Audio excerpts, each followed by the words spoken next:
aumento del dólar, la decisión el día de ayer del gobierno de adelantar una licitación de bonos para pagar tasas más altas para mantener contenido al dólar, es un dato,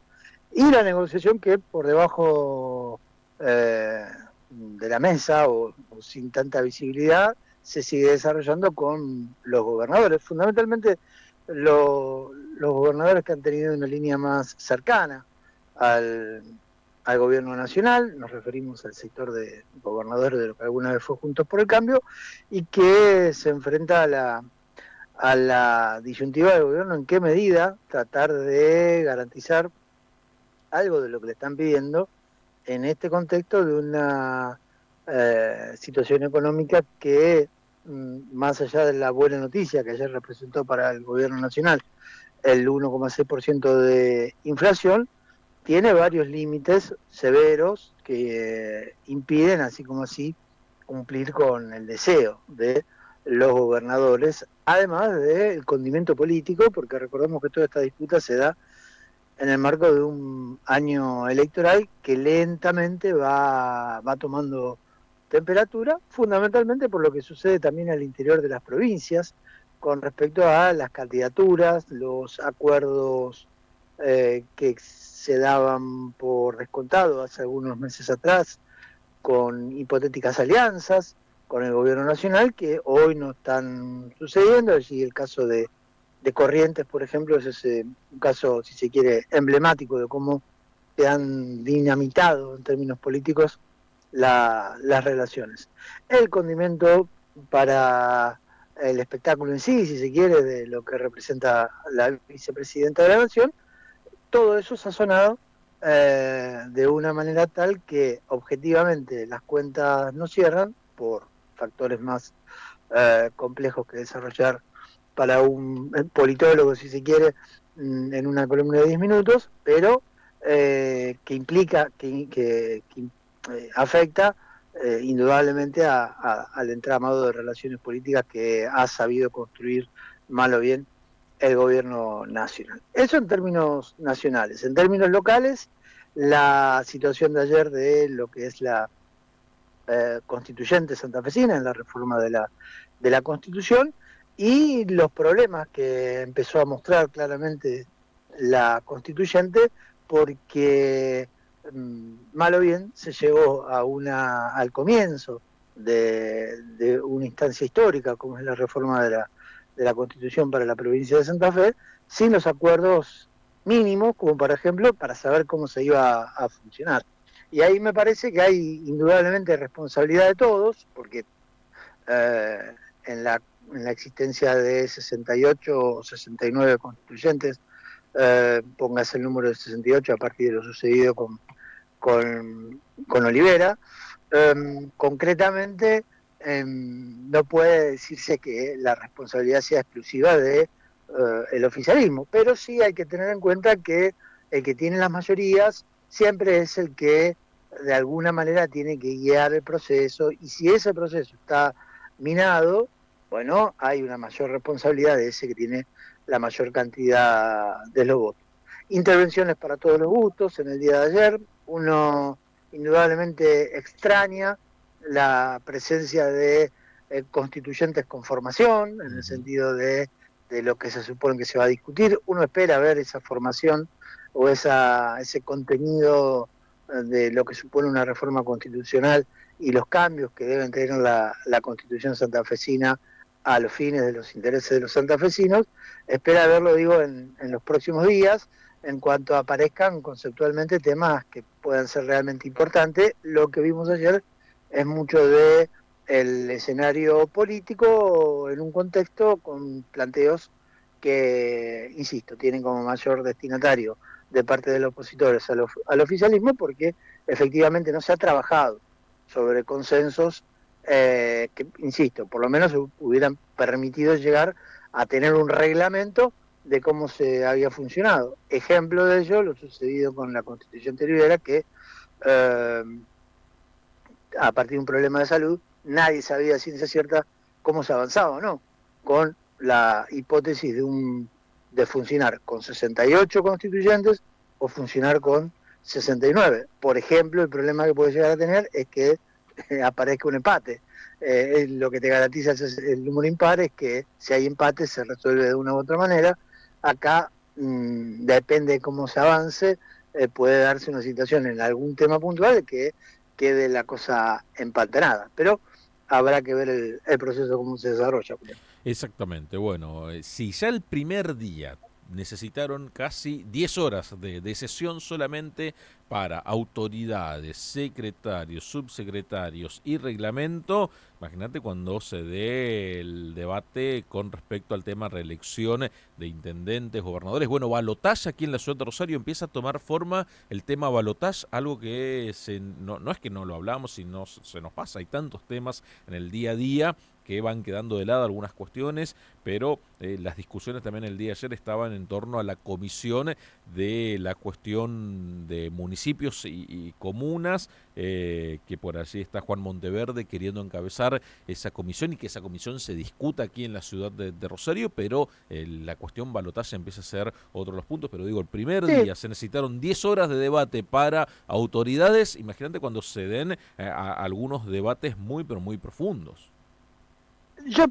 no le rehuyo al debate, me parece que ojalá haya debate profuso y que eso, el ideal sería que eso lo pudiéramos estar discutiendo en el seno de la sociedad, ¿no? Es lo que planteamos nosotros desde hace unas cuantas semanas y desde que se habilitó el proceso de la reforma, de extender ese debate, de hacerlo público, de que no quede un debate circunscrito a la lógica de 69 personas en un recinto que tiene la cobertura mediática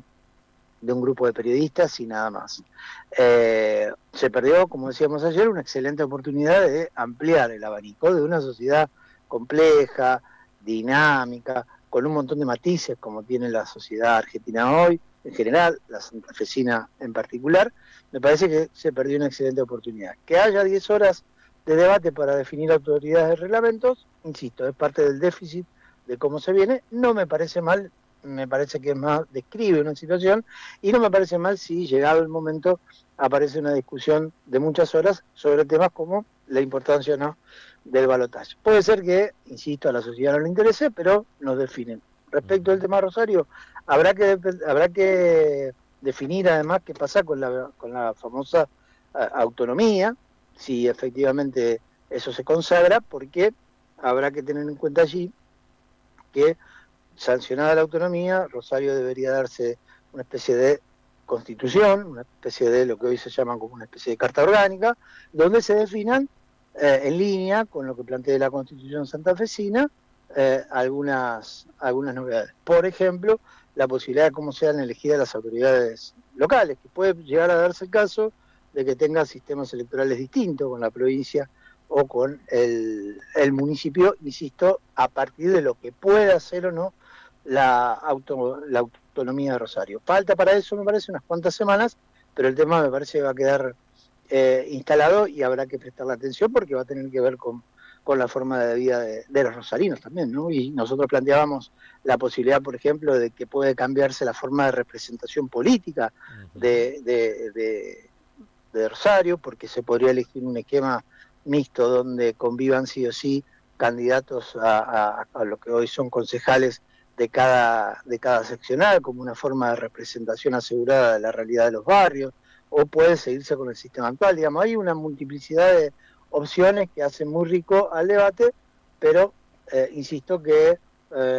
puede ser efectivamente que la sociedad no le preste demasiado atención al tema por estos días. Miguel, te quiero llevar a la cuestión inflación. El día de ayer se conoció el dato de inflación del mes de junio, 1,6% el aumento. Sigue el sector que, si se quiere, afecta a los sectores más populares, lo que tiene que ver con vivienda, lo que tiene que ver con alimentos básicos y servicios como agua, electricidad, en el tope de los aumentos nuevamente.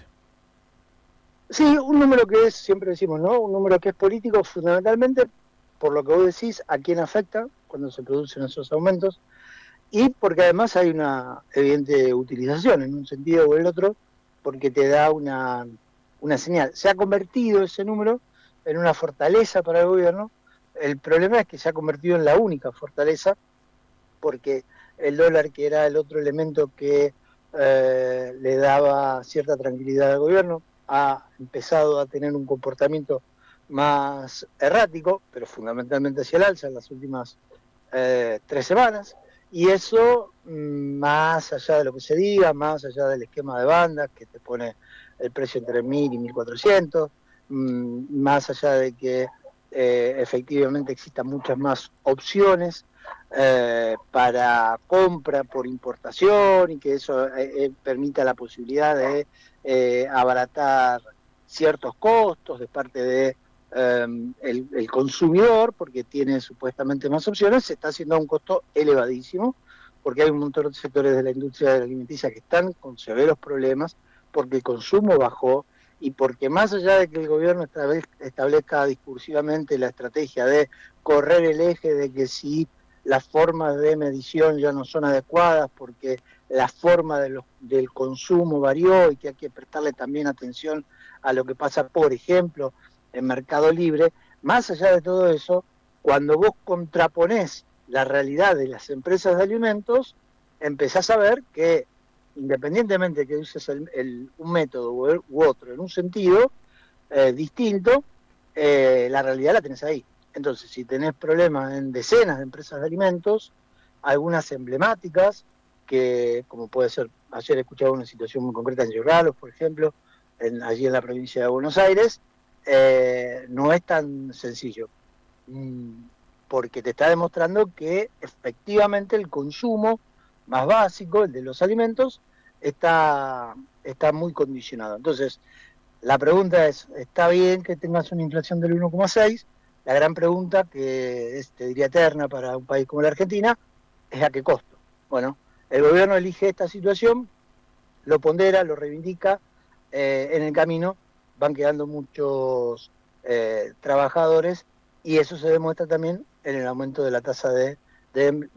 desempleo, que el gobierno también quiere forzar los análisis, pero a poco de alguna repregunta, como hizo el operador Luis Majul con el ministro Sturzenegger durante el fin de semana, queda el funcionario de turno en posición adelantada, diríamos, en una cancha de fútbol, y ahí es donde aparecen los límites del gobierno. Miguel, muchísimas gracias por estos minutos. Te mando un abrazo, Julián, hasta mañana. Muy, pero muy buenos días. Se pasaba el análisis político de Fundamentar de la mano del